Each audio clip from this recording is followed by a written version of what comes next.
But what about Russia and the former Soviet Union? Russian Navy has not been known to reveal its secrets, but Russian Navy has been known to be in the forefront of the UFO and USO research.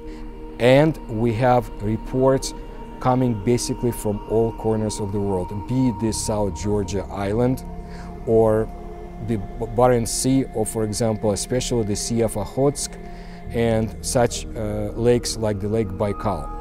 They had encountered not only gigantic underwater objects and submarines who could move at incredible speeds, and the Soviets just could not catch up with them. They had also encountered disks that would basically fly out from under the water, go into the sky, separate into different objects, come back together, fly away. They had encountered a phenomenon which was called kvakery, from the Russian word kvakать, meaning to emit a sound like frogs would do. What it meant is that Soviet submarines, especially in the Atlantic area, would find gigantic moving objects at great depths of the sea. Objects that would emit certain sounds that kind of reminded them of croaking, but there were different sounds. They could do nothing about this, but the Soviets became very nervous because these gigantic objects would accompany them. And of course, they thought the Americans came up with a new way to track Soviet submarines. They found out this was not so.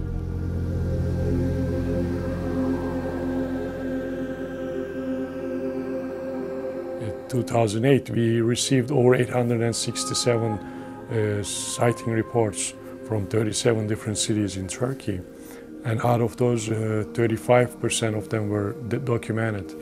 And 20%, 15 to 20% of them were unidentified. In Turkey, one of the most amazing recent cases is from the town Comburgos, an hour away from Istanbul, where a security guard captured astonishing UFO footage over a 3-month period in 2007. The film clearly shows the outline and the structure of the object, and also what seems to be the silhouette of two beings inside. The film has been thoroughly checked by a governmental scientific institution. In the official report, it says clearly that this is not a hoax at all. This is not a computer-animated hoax or a model or anything like that. There is a physical object in the picture, in the footages, that we could not identify. They categorized them as unidentified flying objects. Astonishing video has also been released from Mexico. Military gun camera shots of traveling UFOs hit the news in 2004. And even more astonishing, fleets of UFOs were seen and filmed over several cities. As a result of the rising national interest in the UFO issue in Mexico, one of their main broadcasters has run a 2.5-hour show every Sunday night the past 15 years, presenting the latest UFO documentation. Well, I have a television program every Sunday night from 5:30 to 8 o'clock. It's prime time in the Mexican television. And we present the news around this phenomenon. It means the most recent videos, the most recent photographs, the most recent cases, the investigation behind that, the actuality. Many people in the media and even the public have been brainwashed by the scientists who don't want to investigate this. But there is enough evidence, scientifically proved, based, that can be investigated and presented to the scientists, and they have to accept and agree that this phenomenon is real. There is no question in my mind. I'm a journalist. I've been a journalist for almost 40 years. And I know, because I've seen them, because I've seen creatures, and because I know it's true.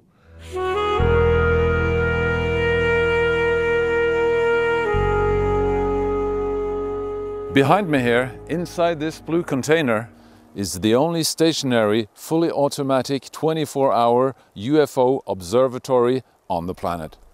In Norway, the remote mountain valley Hessdalen became world famous after almost continuous observations from the early 80s on.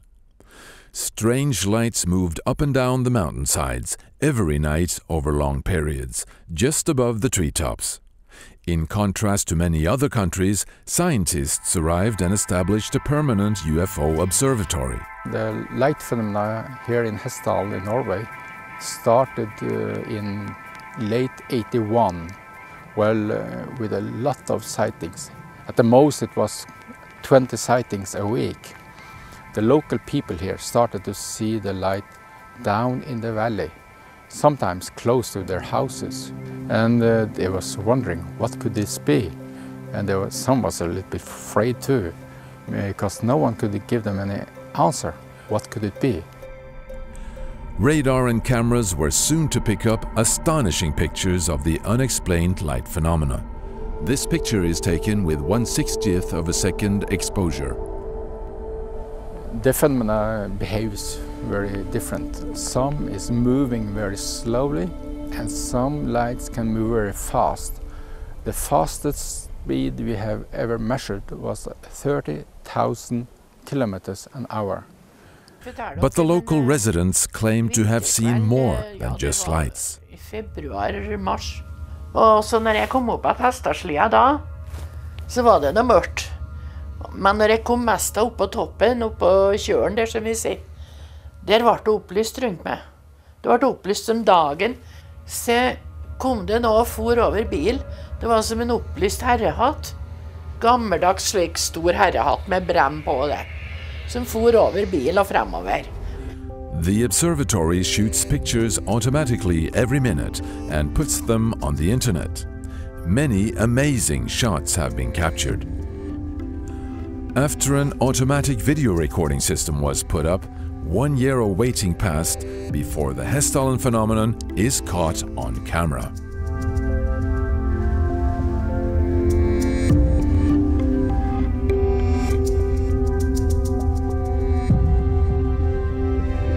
Zooming in and slowing down the film, something really astonishing is revealed.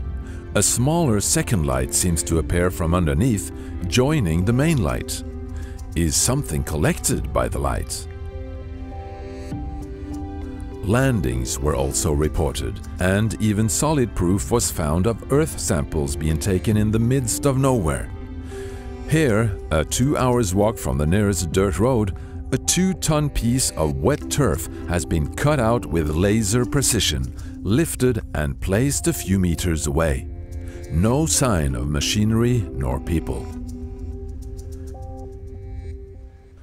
During a week in September 2007, a major survey was carried out by the university scientists, assisted by students with several observation units. On the 4th night of the survey, the phenomenon decides to show up.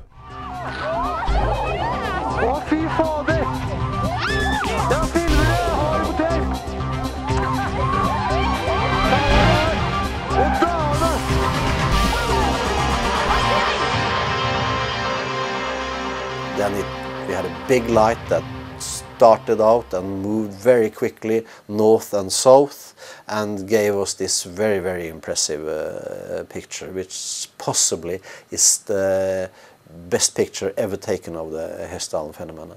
The exposure time was 30 seconds.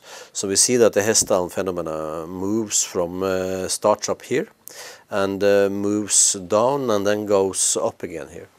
The distance here, it's approximately maybe from 10 to 15 kilometers, the distance it has covered. And the camera has an optical grating in front of the lens, and this grating makes this optical spectrum here. The one thing that is that surprises us with this spectrum is that it's continuous. The colors goes directly over in the other color here, and we see no lines or dots here, which will give us a signal of that we have a gas that is burning. This looks like an optical spectrum from a solid object or from plasma with high density. So it's still too early to say for certain what the origin of these lights is and what these flying objects really are. But one thing we can state as a fact: the phenomenon is here and it's real. And what about the UPAN sightings in Belgium, the Phoenix lights in Arizona, the UFO at Osaka Airport, Japan, the UFO landing in Voronezh, Russia, the ghost rockets in Sweden, the Col d'Avance sightings in France, the UFOs filmed in Milan, Italy, the UFO fleets over Peru, the UFO hovering over Chicago O'Hare Airport, seen by pilots and ground personnel, and the large UFO forcing the Shaoshan Airport in China to close for 4 hours in 2010. It goes on and on. Well, of course, at this late date, there is just an abundance of documentation, military reports, radar sightings, personal experiences.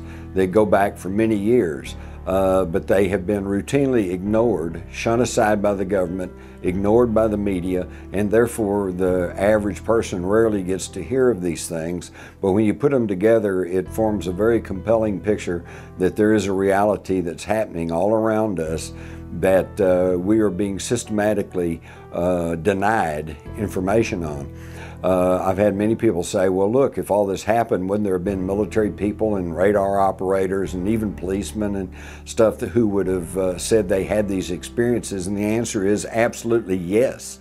But early on, they learned their lesson. If they step forward and they said, yes, I saw these things, then they tend to lose their job, they lose their credibility, people begin to snicker at them. And that's been very effective over the years in keeping this whole issue quiet. I know that if they took an oath not to reveal that, in our country that was very serious at that time, okay?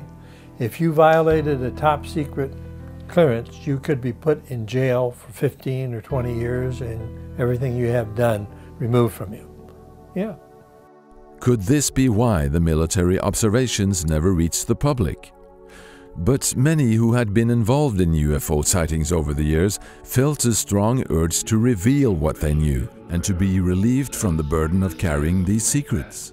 After 30 or 40 years and having retired from service, many were willing to break their oaths and speak publicly. They can stop on a dime, they can take off at Mach 10 or greater. It's unbelievable what they can do. So we need to know these things. So the only reason I'm here is to tell you, let's disclose this whenever we can, please. Thank you. In 2001, the U.S. medical doctor Stephen Greer staged an initiative where several hundred witnesses of high rank and high credibility came forward with what they had experienced during service. The Disclosure Project, helped by the internet and YouTube, was a formidable eye-opener to people all over the world. So we started a project that's known as the Disclosure Project, which people can see at disclosureproject.org, where we began to identify military and corporate and CIA intelligence officers who had personal knowledge of the classified operations dealing with this subject, and to get them to come forward with our information to disclose this publicly. Because what we felt was necessary was that the secrecy should be ended and this information disclosed so that humanity, not just one country in America, but all of humanity could make peaceful contact with these civilizations visiting us, but also would lay the foundation for these new technologies, the energy and propulsion systems that are behind these UFOs that are so mysterious. How are they flying? Well, this is understood, but they are in classified projects. So that was another objective, was to get the technologies out to the public so we could have a civilization that would get freed from the use of oil and the destruction of the environment.